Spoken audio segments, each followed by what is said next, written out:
Hello विद्यार्थी मित्रों, तो आप सभी का स्वागत है हमारे इस YouTube चैनल यूनिक एकेडमी के अंदर।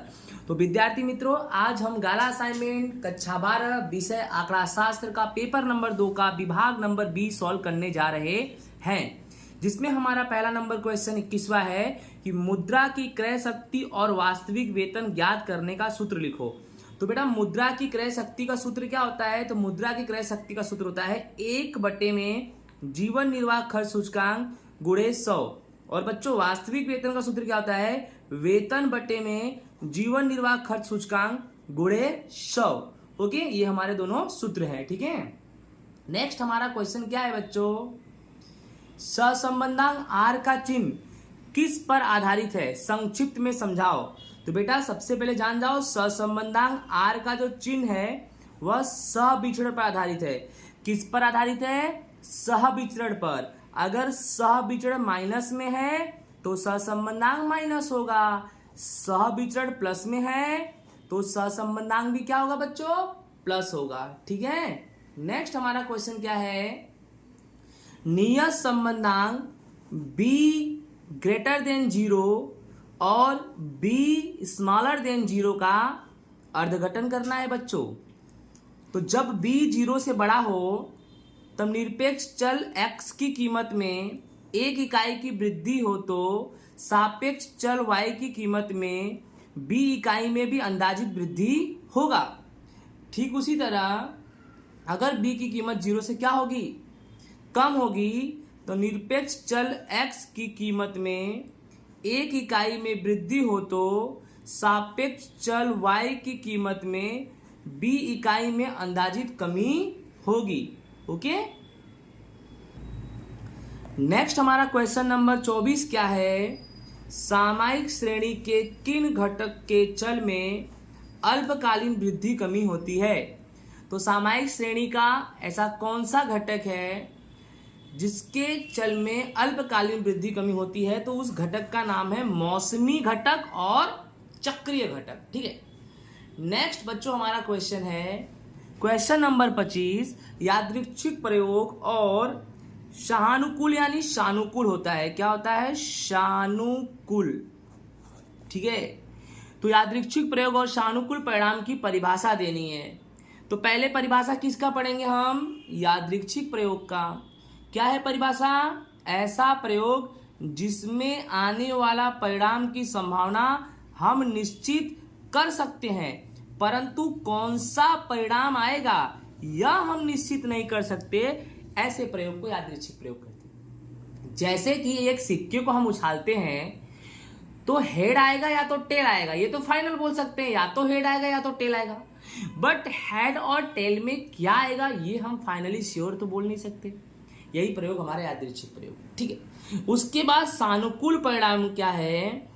किसी भी यादृच्छिक प्रयोग में आने वाले परिणाम की कुल संख्या यानी m को सानुकूल परिणाम कहते हैं।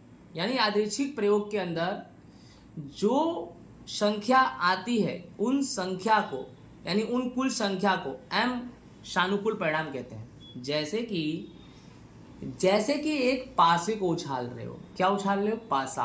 तो पासे पे कितने परिणाम होते हैं? 6। 1 2 3 4 5 6। ठीक है, अब पासे को जब उछाला तो 4 आया, तो 4 कितनी बार है पासे में? 1 ही बार है।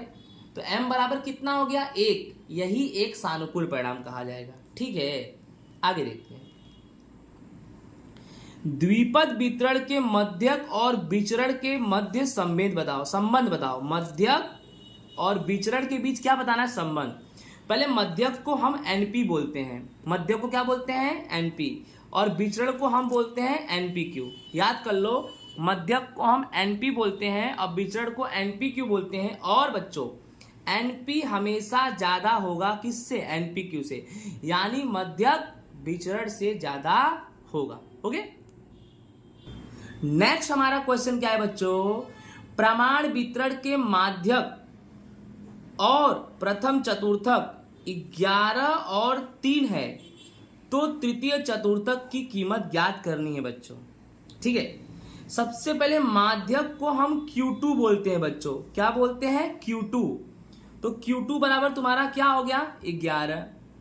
और प्रथम चतुर्थक 3 है, यानी प्रथम चतुर्थक को क्या बोलते हैं, Q1, तो Q1 बराबर 3। इस तरह माध्यक Q2 बराबर 11 और प्रथम चतुर्थक Q1 बराबर बेटा 3।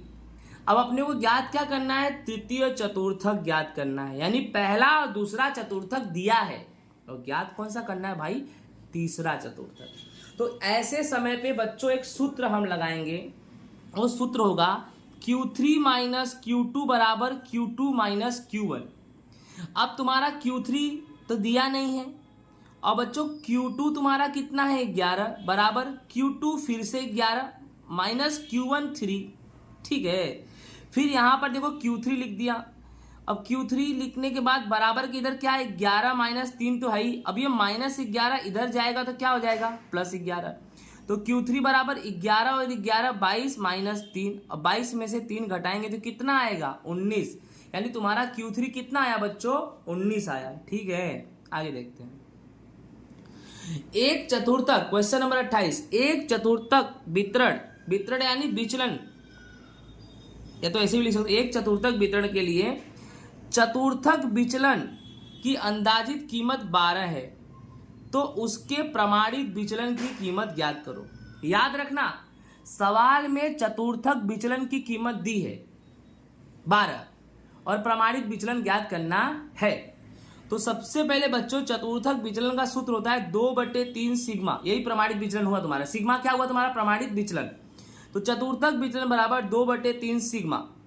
अब ध्यान से समझना, तो चतुर्थक विचलन कितना दिया है बच्चों 12, तो चतुर्थक विचलन की जगह लिख दिया 12 बराबर 2/3 और सिग्मा।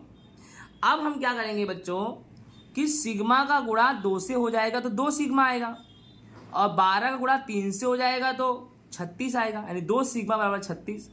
तो बच्चों सिग्मा बराबर क्या आएगा 36 और 2 कहाँ जाएगा नीचे, 36/2, तो 36 में 2 का भाग करो तो 18 आएगा, यानी सिग्मा बराबर तुम्हारा 18, यानी प्रमाणित विचलन की कीमत कितनी आ गई बच्चों तुम्हारी 18 आ गई, ठीक है। अब आगे देखते हैं हम, क्वेश्चन नंबर 29 क्या है तुम्हारा, मानांक में 2x लेस देन 1/2 को अंतराल स्वरूप में लिखना है। बेटा कौन से स्वरूप में लिखना है, अंतराल। आपका स्वरूप दिया है मानांक और लिखना है किसमें, अंतराल। पहले जानो ये मानांक स्वरूप है, ये कौन सा स्वरूप है बच्चों, मानांक स्वरूप है। तो मानांक स्वरूप को कैसे लिखते हैं, ऐसे, मानांक में x माइनस ए लेस देन किससे बेटा, डेल्टा से। तो x की जगह पे क्या है बेटा 2x, तो x की जगह पे 2x लिख दिया, माइनस बेटा a दिया नहीं तो a कितना मान लेंगे 0, फिर बेटा ये अपना करेंगे, ठीक है, लेस देन, और डेल्टा की कीमत कितनी है बच्चों 1/2 है, कितनी है 1/2, क्यों, क्योंकि देखो ये सिंबल के बाद 1/2 है तो ये सिंबल के बाद डेल्टा है, डेल्टा की कीमत 1/2, तो यहां पर 1/2 रख देंगे, ठीक है। अब हम क्या करेंगे ध्यान से समझना, अब आपका जो ये 0 है ना, ये तुम्हारा क्या है a है, तो a बराबर क्या लिख देंगे 0, और डेल्टा तुम्हारा क्या है बेटा 1/2 है, इतना तो आपको मालूम पड़ ही गया होगा, ठीक है। अब एक चीज और याद रखो, डेल्टा की कीमत, ये चीज को आप याद रखो कि 2x माइनस 0 लेस देन 1/2, तो यहां से मैंने x लिखा, माइनस लिखा, 0 लिखा, और ये 2 इसके गुणे में चले जाएगा, तो 1/2 के जगह पे क्या आ जाएगा 1/4 आ जाएगा, कितना आ जाएगा 1/4, ठीक है। अब हमें क्या करना है, अंतराल स्वरूप लिखना है, तो अंतराल स्वरूप में बोलेंगे a माइनस डेल्टा और a प्लस डेल्टा, यही अंतराल स्वरूप है। तो a माइनस डेल्टा मतलब a कितना है तुम्हारे बच्चों 0, 0 में से क्या घटाएंगे, थोड़ा यहां पर ध्यान दो, x लिखा माइनस 0 लिखा, लेस देन, ये 2 इसके गुणे में जाएगा तो 1/4, यानी तुम्हारा जो डेल्टा है वो 1 कितना आएगा बच्चों 4 आएगा। अब अंतराल स्वरूप a माइनस डेल्टा मतलब 0 माइनस 1/4 और a प्लस डेल्टा यानी 0 प्लस 1/4। अब 0 में से 1/4 घटाओगे तो माइनस 1/4 आएगा बच्चों, और 0 में 1/4 जोड़ोगे तो 1/4 आएगा, तो तुम्हारा उत्तर कितना आएगा माइनस 1/4 और 1/4, ये तुम्हारा क्या आ जाएगा आंसर। थोड़ा बाई मिस्टेक लिख दिया था गलती से, इस चीज को आप अच्छे से समझ जाओ कि ये जो है ना तुम्हारा 2x माइनस ए मानांक में 1/2, तो इसको कैसे लिखेंगे, x माइनस ए मानांक में, और 1 और ये 2 से गुणा हो जाएगा तो 4, यानी तुम्हारा जो सॉरी यहाँ पर क्या लिखेंगे अपने, 0 है, x 2x माइनस 0, क्योंकि 2 ही x दिया है, उसके बाद तो कुछ दिया नहीं है, ये 0 है। तो तुम्हारा बच्चों जो 0 है ना वो a हो गया, यानी a बराबर तुम्हारा 0 हो गया, और ये जो डेल्टा है ना ये तुम्हारा कितना हो गया, 1/4 हो गया। ठीक है, समझ में आ गया होगा। आगे देखते हैं। किसी एक विधेय x बराबर a किसी एक विधेय x बराबर a महत्तम हो तो x बराबर a के आगे का विधेय द्वितीय विकलित क्या होगा। तो कभी भी याद रखना, किसी भी एक विधेय में x बराबर a महत्तम हो तो x बराबर a आगे का विधेय द्वितीय विकलित हमेशा क्या होगा, ऋण। और इसका एक शर्त भी है कि f double dash a less than 0। ऋण का मतलब क्या होगा कि f डबल डैश a हमेशा 0 से कम होगा। अब डबल डैश क्यों लगाया, क्योंकि द्वितीय विकलित, अगर एक विकलित हो तो एक बार, अगर एक विकलित हो f डैश लगाएंगे, द्वितीय विकलित हो तो f डबल डैश लगाएंगे, और यहां पर क्या ले लेंगे, a, क्योंकि तुम्हारा a के लिए ही पूछा है बच्चों, x बराबर a। तो याद रखना, अगर x बराबर a महत्तम हो तो x बराबर a आगे की विधेय का द्वितीय विकलित क्या होगा, द्वितीय विकलित क्या होगा, ऋण। शर्त बता रहा हूं, f डबल डैश a ये 0 से छोटा होगा। ठीक है, अगर यही पूछा होता है x बराबर a महत्तम की जगह न्यूनतम पूछा होता तो द्वितीय विकलित क्या हो जाता, प्लस, तो f डबल डैश a जो इधर का मुंह खुला है ना वो इधर का खुल जाता, बड़ा हो जाता। ठीक है, ओके, तो समझ में आ गया होगा, आई होप। राधे राधे।